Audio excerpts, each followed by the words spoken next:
देखिए, the volume of cube is increasing at the rate of 9 cubic centimetre per second. How fast is the surface area increasing when the length of an edge is 10 centimetre.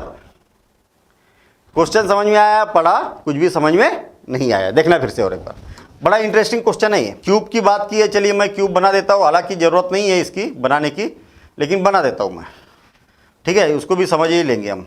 इसको थोड़ा सा रंगीन भी बना देता हूँ मैं, ताकि समझने में आसानी जाएगी। देखना, हमारे पास में ये दो सरफेस इसके ये है, दो सरफेस ये वाले बना देता हूँ मैं, अलग अलग कलर के बना देता हूँ ताकि क्यूब अलग अलग दिखे, ठीक है?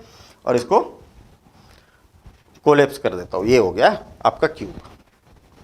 अरे भाई, इतना तो मालूम है हमें, 12th क्लास में पढ़ रहे हैं कि इसकी ये क्या होती है, लेंथ होती है, इसकी ये ब्रेथ होती है, और ये क्या होती है, हाइट होती है। और तीनों चीज़ें जब एक जैसी होती है, सेम होती है, तब क्यूब बनता है। लेंथ, विड्थ और हाइट। क्वेश्चन को और एक बार पढ़ते देखना। The volume of cube is increasing, इसका वॉल्यूम इंक्रीज हो रहा है। देखिए, अभी वॉल्यूम इतना था, ठीक है?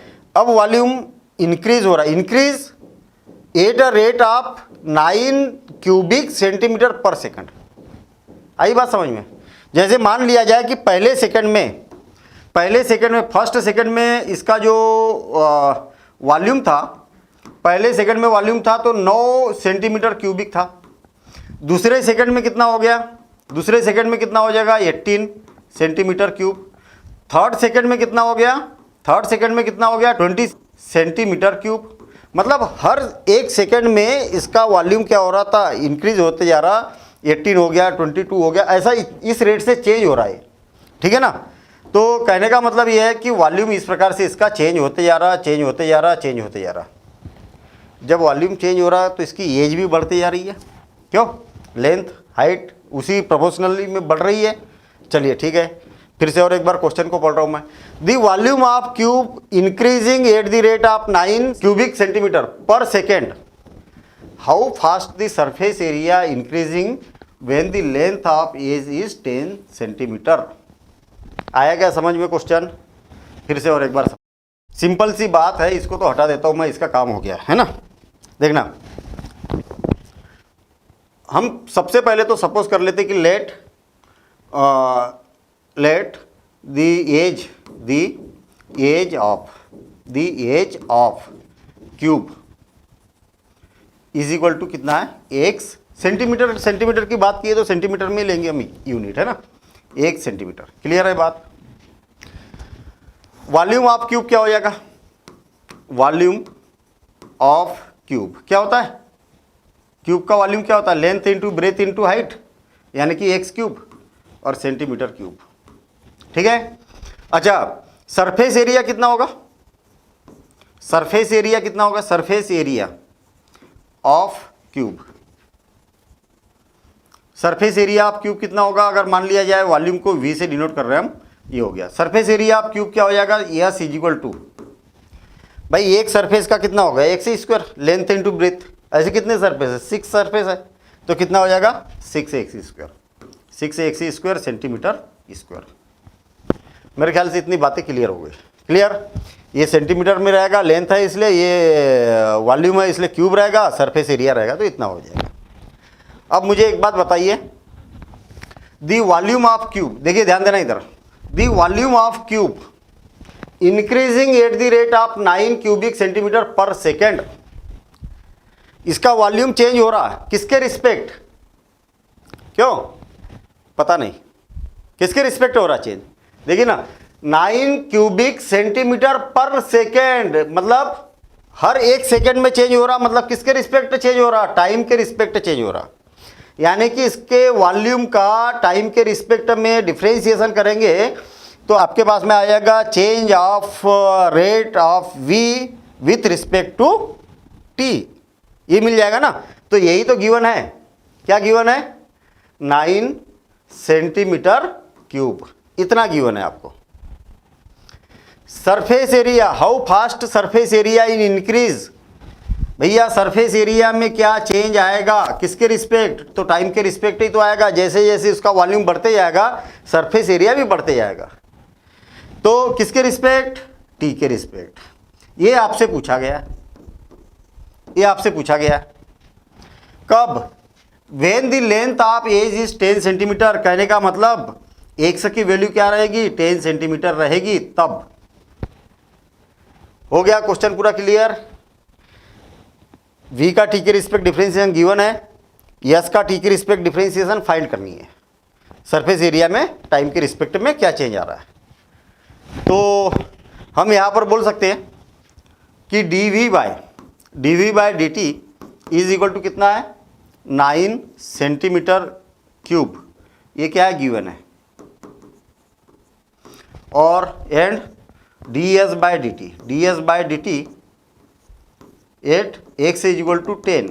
ये क्या करना है आपको? फाइंड करना है, टू फाइंड। क्लियर हो गई बात। अब देखिए dv by dt, now dv by dt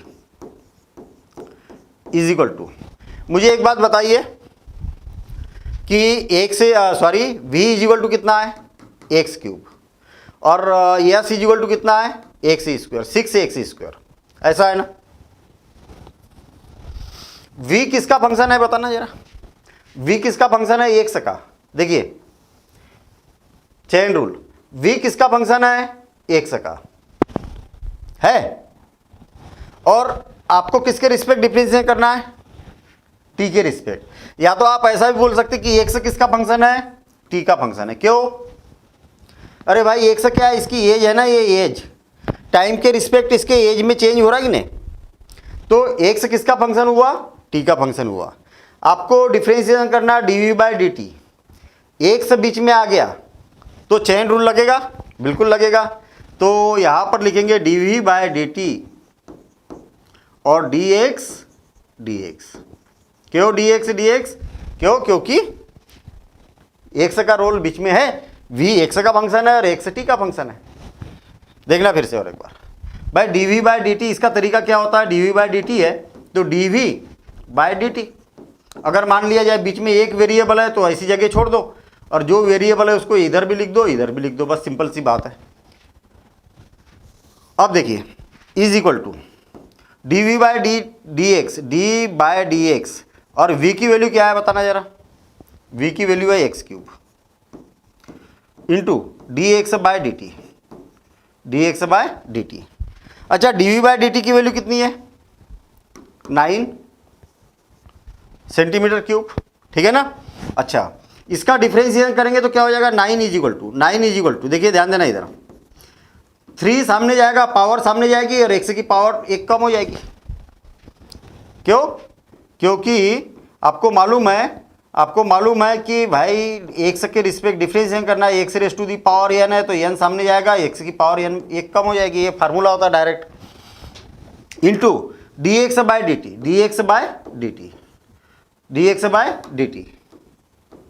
देखिए इसका क्रॉस मल्टीप्लिकेशन करेंगे तो क्या हो जाएगा? dx by dt is equal to, ये क्रॉस मल्टीप्लिकेशन करके जाए तो 3 से 3 टाइम कैंसिल हो जाएगा, तो 3 डिवाइडेड बाय x², और इसको दे दो आप इक्वेशन फर्स्ट।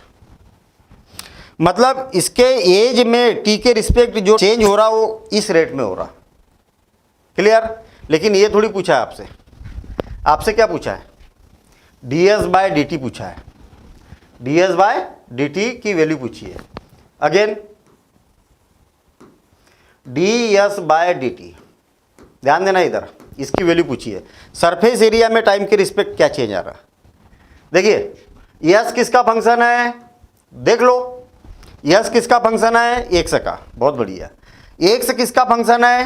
टी का। क्यों टी का फंक्शन है? क्योंकि टाइम के रिस्पेक्ट इसकी एज में भी तो चेंज आ रहा। अरे सभी में चेंज आ रहा, इसके वॉल्यूम में भी चेंज आ रहा, सरफेस एरिया में भी चेंज आ रहा, इसके एज में भी चेंज आ रहा। जैसे जैसे टाइम बढ़ रहा वैसे वैसे जो आपका क्यूब है वो क्या हो रहा? इंक्रीज होते जा रहा, बढ़ते जा रहा। ठीक है, आपको यस का टी के रिस्पेक्ट डिफरेंशिएट करना है। कैसा लिखेंगे? ds by dt। बीच में कौन आ गया? एक्स आ गया, तो यहां पर एक्स लिखो, यहां पर एक्स लिखो, बस हो गया काम। अब देखिए ds by d by dx, x की वैल्यू क्या है?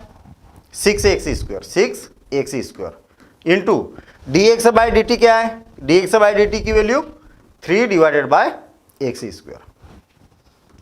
आपको मालूम है 6 तो जैसे के वैसे रहेगा, एक्स की रिस्पेक्ट डिफरेंशिएट करेंगे तो पावर जाएगी सामने और इसकी पावर हो जाएगी 1, और ये तो जैसे के वैसे ही है 3x²। डिफरेंशिएशन इतना करना है ना, ये थोड़ी करना है, ये तो हमने डायरेक्ट वैल्यू रखी है। देखिए x से x कैंसिल 6, कितना हो जाएगा 12 और 36 डिवाइडेड बाई x बचेगा, ये हो जाएगा ds/dt। बस हो गया, फाइंड हो गया है ना।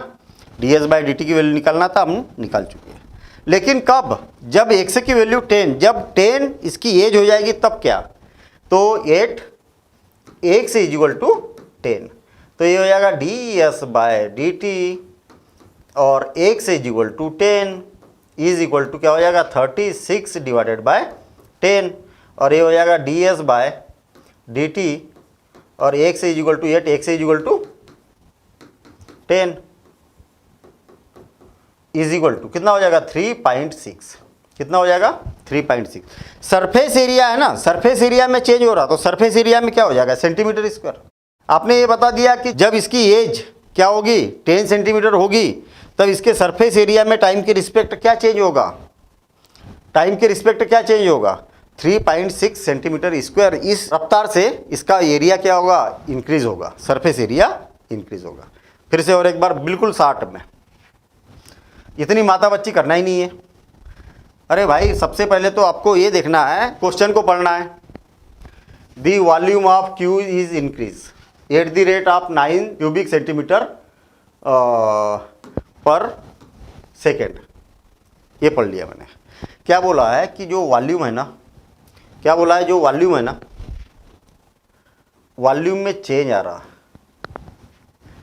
पर सेकेंड, मतलब टाइम के रिस्पेक्ट, यानी कि dv/dt की वैल्यू गिवन है बस 3 सेंटीमीटर क्यूब, फिर 9 सेंटीमीटर क्यूब गिवन है। आ गई बात समझ में? एक लाइन हो गई खत्म आपकी। अब क्या बोला है, how fast the surface area increase. अरे भाई सरफेस एरिया में क्या चेंज आएगा, तो ये भी किसके रिस्पेक्ट आएगा, टाइम के रिस्पेक्ट ही आएगा। इसकी वैल्यू आपको फाइंड करनी है, बस इतना सा कॉन्सेप्ट है। अब v की जरूरत है आपको, तो v का फार्मूला मालूम है आपको, इसका वॉल्यूम कितना होता है x³ होता है, बस हो गई बात खत्म। s की जरूरत है तो s का फार्मूला मालूम है, वहां रख दिया। चेन रूल लगेगा क्योंकि v किसका फंक्शन है, v किसका फंक्शन है x का, और x किसका फंक्शन है t का, और v का t के रिस्पेक्ट डिफरेंशिएट कर रहे हैं, इसलिए x बीच में आ गया, इसलिए हम चेन रूल लगाएंगे और डिफरेंशिएट कर दिया, वैल्यू आ गई, बस हो गई बात खत्म। लास्ट में आपने भैया जब x की वैल्यू 10 है, मतलब इसकी एज जो है वो 10 है, तब क्या होगा सरफेस एरिया में चेंज, तो हमने लास्ट में रख दिया वैल्यू। क्लियर? अब देखिए अगला एग्जाम्पल।